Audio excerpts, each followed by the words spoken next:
So there's also a question here regarding thyroid crisis. Is it safe for a hyperthyroid patient to undergo a procedure or operation? First things first, we will not operate on a patient with thyroid crisis. Okay, so if a patient is undergoing thyroid storm, has a lot of symptoms of hyperthyroidism, if a patient is biochemically hyperthyroid, no? So mataas ang FT4 TSH, okay, and the patient is experiencing all these symptoms. They have trembling, tremors, they have cardiac symptoms, they have GI symptoms. We don't operate on that because operating on your thyroid gland will release more thyroid hormones to the body. So we will push you further into a thyroid crisis or a thyroid storm. It's very dangerous. So one of the first criteria before we operate on any patient is to make sure that the patient must be euthyroid. Dapat normal ang thyroid hormones ng patient. The patient should be clinically and biochemically euthyroid. Meaning, number one, ng clinically, no symptoms. Biochemically, meaning your TSH and your FT4 should more or less be normal. If we do not satisfy these two criteria, we should not operate on any patient. So maybe treat the hyperthyroidism first, and Yes. once patient is clinically and biochemically euthyroid, so maybe we can proceed with the procedure. I have a question for Dr. Mati. You mentioned earlier regarding mutational panels and the gene expression profiling. You said that this is not cost effective, and this is actually not available in our country. Are there instances wherein this would prove to be beneficial or indicated? Unlike in other countries, no, like in the Western countries, wherein their healthcare system, no, actually covers for the cost of this test. That's why the situation is different here in the Philippines. No, I mentioned earlier the molecular testing for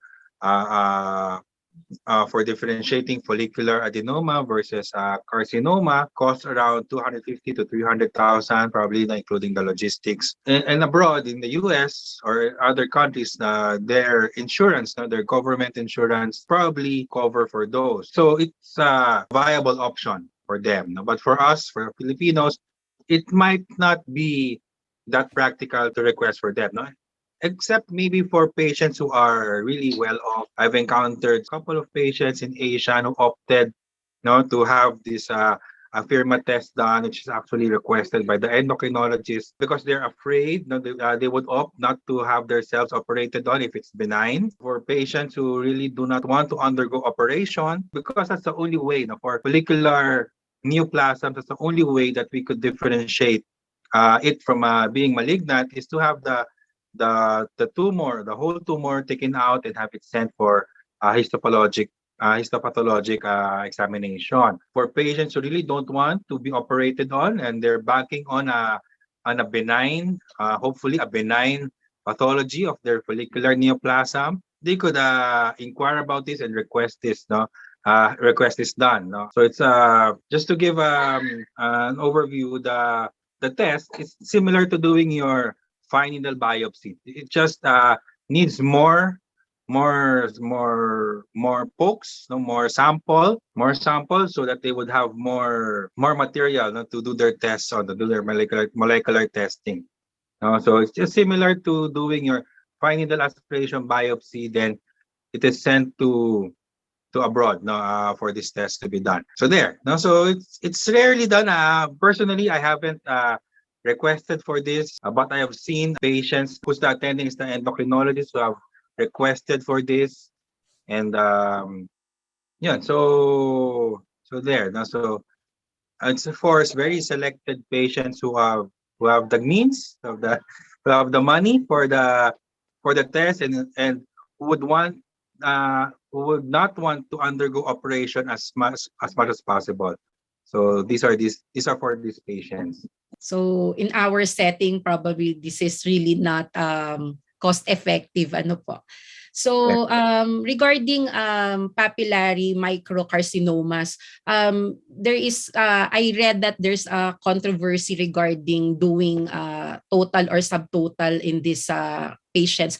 Are there criteria that has to be met for one to undergo a lobectomy alone in this papillary microcarcinomas? When you say papillary carcinoma,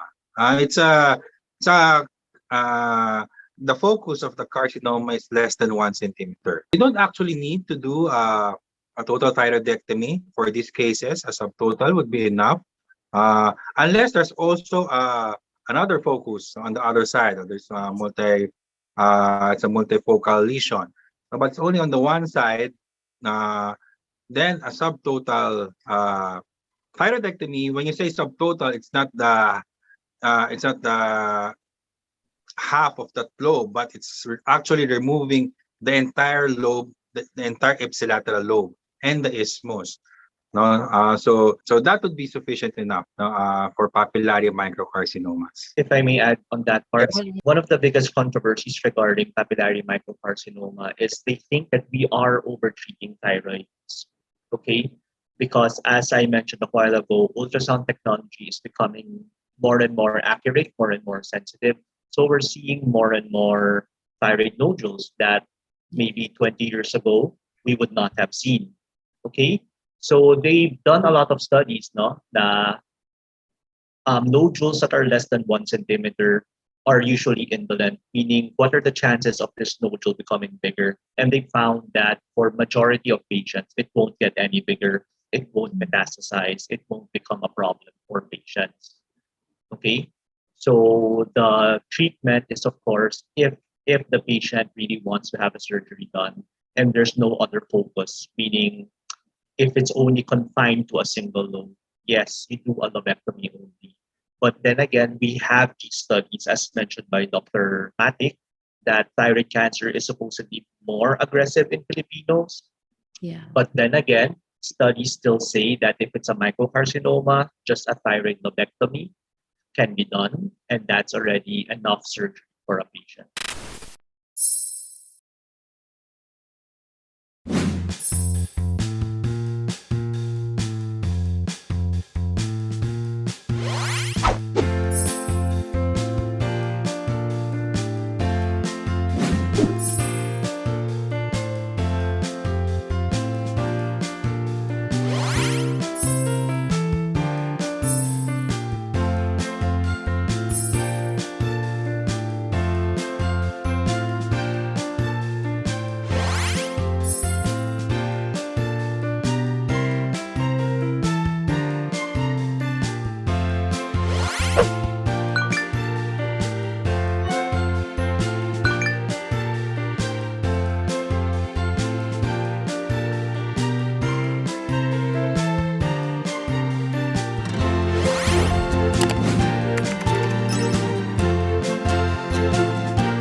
The world moves in real time.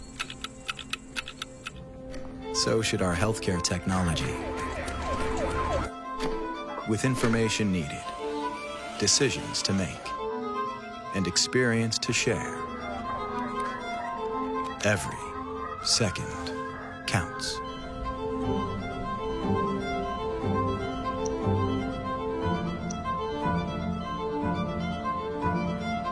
Live integrated tele-ultrasound enables real-time communication, remote collaboration, confidence, knowledge, and learning.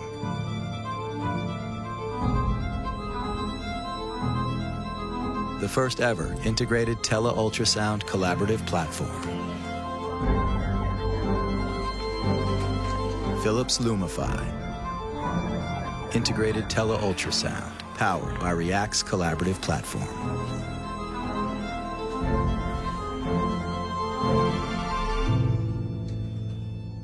Innovation and you. Philips.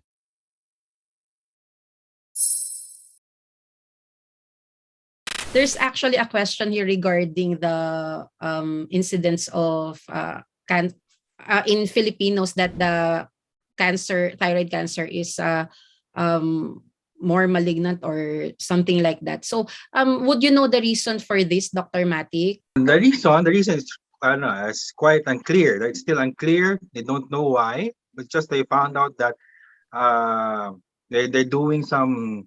First, they tested Asians versus Caucasians. Now they found out that then they did some subset analysis, and they found out that they focus on Filipinos. So they're having more incidents of recurrences, no, and higher call this morbidities or mortalities, no, among Filipinos. Yeah, compared to even other Asians, no, even compared to Chinese or to Koreans, no. So they found that it's something quite unclear yet, but that's what their data showed. I think there are around at least 2 studies. I've seen 2 studies saying the same. Maybe Rainier, you have something to add that why? But yes. yeah. Yes, sir. Actually, yes. A lot of the studies actually say that recurrences happen more often in Filipino patients. Now, we don't really know why. We don't know why, but there are studies in other countries such as India, and there's another one in I think Myanmar. There's a Myanmar study wherein they found out that the recurrences are not a genetic predisposition, but rather it is a failure in the primary treatment. Meaning, when the patient first underwent total thyroidectomy, there was a remnant left. May naiwan na bukol sa thyroid bed. And that is the reason why thyroid cancers in these countries are more aggressive. Now, we need more studies, of course, in the Philippines because to prove that this is the same reason. But since there are no genetic predispositions to the Filipino race, kasi ang mga studies that quote that thyroid cancer in the Philippines is more aggressive, nakita nila regardless of your race. For example, I'm Chinese, Sir Marwin is Filipino, baka may mga Kastila pa sa atin, mga Mestizo. Regardless of your race, if you live in the Philippines, thyroid cancer daw is more aggressive in the Filipino. So we don't really see the racial predilection for that. Basta as long as you live in the Philippines, it's supposed to be more aggressive. Now, we don't exactly know why, but other countries who have similar studies have found that it is a failure of the primary treatment, meaning it's not a racial predilection, but it's a failure in the surgery. When the patient first had their thyroid cancer surgery, may mga naiwan na bukol doon, and that is why mas mataas ang recurrences ng thyroid cancer nila. Nice. So this will need more studies though. Nag-light up sa whole body scan, I guess this is PET scan, and ang thyroid remnants, but in thyroglobulin and anti-thyroglobulin is still high. That indicate there is still thyroid cancer. What is the next treatment or intervention for this? The basic dictum of thyroid cancer is very simple. As long as there is something that you can remove it. Okay? If mag-recur 20 times, pero yung 20 times na nag-recur yung thyroid cancer is something na kayang tanggalin ng surgeon, then 20 times ka maoperahan. Okay? So the basic dictum of thyroid cancer is resect if the tumor is resectable. Tanggalin kung kayang tanggalin. Okay? So, kapag may nakita sa whole body scan, tumataas ang thyroglobulin mo. Tapos nakita natin by ultrasound that the tumor, the recurrence, happens somewhere where it is easily resectable. You have to undergo another surgery. If it's located in a place where we can't touch, let's say it has encased the carotid, no? Yung blood vessel which goes from the heart to the brain. Definitely we can't remove that blood vessel. Then that is when we start thinking of other modality treatments. But again, the basic dictum of thyroid cancer is resect if resectable. Operahan kung kayang matanggal. Dr. Matic? I agree with Dr. Lutanco, no? And I think that the one who asked is pertaining to the whole body iodine scan, not the PET scan, but the iodine scan. Basically, what Dr. Lutanco said, no, probably other areas wherein they could light up, which is not resectable, probably in the brain, in the lungs, or probably in the spine. It might be quite difficult to do surgery, especially unless there's some expertise available, no, in a big institution. So those are in the areas where it could light up, and it could still produce thyroglobulin. So thyroglobulin, it's used, no, that's used as a marker for us to say that there's still cancer, no, in your body, no, thyroid cancer, no, and somewhere in your body. It could not be your neck could be clean already, no, so there could be no your thyroid gland could be gone already, but it could light up somewhere else, no, somewhere else in the lungs, in your some part of your muscle, no, in your bones. So this would probably need the use of radioactive iodine ablation. Thank you, Dr. Matic and Dr. Lutanco, for your very nice presentations.